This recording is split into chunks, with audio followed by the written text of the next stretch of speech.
तो क्या हाल चाल है माय डियर फ्रेंड्स, मेरे दोस्त, मेरे प्यारे सब्सक्राइबर, मेरे प्यारे व्यूअर्स। आप लोग इस चैनल को बहुत प्यार करते हो, काफी खुशी हो रही है। बहुत सारी चीज इस चैनल से मिलने वाली है दोस्तों। तो चैनल को ज्यादा से ज्यादा लाइक एंड सब्सक्राइब करें ताकि मेरा हौसला बढ़ते जाए और मैं आपको एक पर एक ज्ञानवर्धक चीजें आपके सामने में लाऊं और आपके पारिवारिक जीवन, आपका प्रोफेशनल जीवन, आपका सामाजिक जीवन, आपका पॉलिटिकल जीवन बहुत बेहतर से परिवर्तन हो, आप आगे बढ़े, यही शुभकामनाओं के साथ दोस्तों आज कहानी की दुनिया में एक बार फिर प्रवेश करते हैं और कहानी है ब्रह्मा से शुरू करते हैं। दोस्तों, ब्रह्मा जी ने सबसे पहले सोचा कि एक नया चीज का निर्माण करूं ताकि मानव का विकास कर सकूं। उन्होंने धरती बनाया। जब उन्होंने धरती बनाया माय डियर फ्रेंड्स, तो उन्होंने सोचा धरती तो बना दिया, फिर क्या किया जाए। तो उन्होंने क्या किया कि धरती पर बहुत जगह पेड़ पौधे लगा दिए, जंगल का निर्माण किए। संसार में जंगल ही जंगल हो गया। ब्रह्मा जी सोचे कि यार और कुछ करने की आवश्यकता है। उन्होंने फिर पानी का निर्माण करके उन्होंने जो है नदी, झरने, तालाब और समुद्र का निर्माण किया। जब ये भी कर लिए तो कहा कि और कुछ करना चाहिए मुझे। उन्होंने फिर उसके अंदर जीव जंतु को बना करके यानी पैदा करके उन्होंने नदी, तालाब, समुद्र में डाला। फिर भी संतुष्ट नहीं हुआ। उन्होंने कहा धरती पे कुछ और विशेषता चाहिए। उन्होंने फिर क्या किया,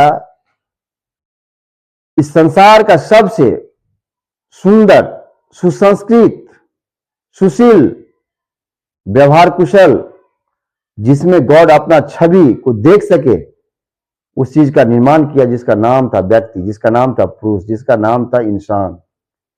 जब इंसान को धरती पर लाया दोस्तों, बहुत बढ़िया से कुछ दिन गुजरा। गुजरने के बाद इंसानों के बीच धर्म का बंटवारा शुरू हो गया। कुछ लोग मंदिर बनाए, कुछ लोग मस्जिद बनाए, कुछ लोग गुरुद्वारे बनाए, कुछ लोग फायर टेम्पल बनाए। मतलब अलग अलग धर्मों के अलग अलग पूजा स्थल का निर्माण व्यक्ति ने खुद किया। भगवान का उसमें किसी तरह का योगदान नहीं था। जब मंदिर में लोग पूजा करने के लिए जाते थे तो चंद तरह के एक दूसरे के बीच में पूजा करते थे, लेकिन एक दूसरे का क्रिटिसिज्म काफी जोरों पर शुरुआत हो गई। क्रिटिसिज्म हुई, जातिवाद हुई। यही सिलसिला सभी धर्मों में चला दोस्तों। भगवान जो है इस चीज को बहुत ध्यान से, बारीकी से समझ रहे थे। इंसान चाहते थे कि भगवान मेरे पास आए। जो आदमी पूजा करने के लिए जाते थे उनकी अलग आकांक्षाएं हुआ करती थी। मतलब जितने भी लोग मंदिर में जाते थे या मस्जिद में जाते थे या गुरुद्वारा में जाते थे या फायर टेम्पल में जाते थे या आपको चर्च में जाते थे, सभी व्यक्तियों का पर्सनल डिमांड होता था भगवानों से। भगवान बेचारे बड़ा आश्चर्य में पड़ गए कि व्यक्ति का जो मैंने निर्माण किया खुद को बिल्ड करने के लिए, लेकिन उन्होंने हमेशा डिमांड मुझसे ही करते, जबकि मैंने प्रकृति का निर्माण करके संपूर्ण चीज इंसानों को देने का प्रयास किया। हवा पानी के साथ साथ प्रकृति में जितने भी चीज होते हैं, भोजन पानी, सब चीज का मैंने दिया कि इंसान अपने आप को डेवलप करे, अपने आप को समाज सेवा में लगाएं। लेकिन इंसान ने एक दूसरे का क्रिटिसिज्म करके समाज को बांटने का काम किया है। और हम कहां कहां जाएं समझाने के लिए, किस किस के पास जाएं समझाने के लिए, ये मेरे बस की बात तो है नहीं। तो इंसान ने सोचा इसका एक ही उपाय है कि भगवान को कैसे हम प्राप्त करें, उसके लिए हमको तपस्या करना पड़ेगा। तो ऋषि मुनि ने तपस्या करके भगवान को प्राप्त करने का कोशिश किया। बहुत सारे ऋषि मुनियों को भगवान ने दर्शन दिए।